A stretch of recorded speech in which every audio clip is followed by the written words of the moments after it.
Hi, this is Alex with Northeast Factory Direct, and we started this business in 1999 with furniture and a concept that, this stuff is marked up so much we can keep our overhead low and save people a ton of money, and our business took off.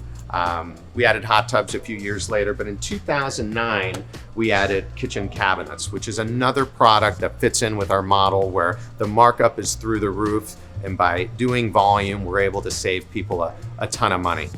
We've got a full line of kitchen cabinets, pretty much every style and color you can imagine at half the price of what the fancy stores or design centers charge. So to kind of give you an idea, this is our Greystone shaker, which is very popular.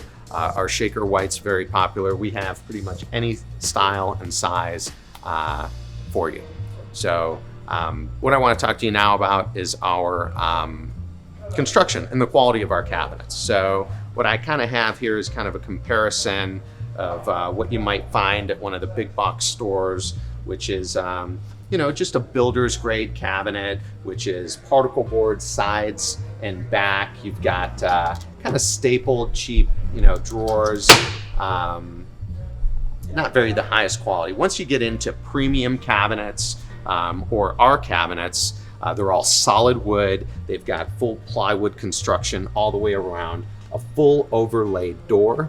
They've got full extension undermount glide drawers, which are dovetailed front and back, and they have the soft close cushion feature as well as the cushion close on the doors. That's standard on all of our cabinets. The nice thing is you can get a cabinet with all these features for the price of what you'd pay for this entry-level builder's grade type cabinet. So again, what you do is you come in, you bring in your measurements, you can pick out, we've got all different shades, wood species. We have maple, we have oak, we have cherry, we have all different shades, we have shaker, we have contemporary cabinets, we have quartz, we have granite, and we also have hardware. Now, the nice thing about us is when you buy cabinets from us, we do have hardware that we include for you. So come check us out. You can schedule an appointment online or just give us a call and we'd be happy to help you out.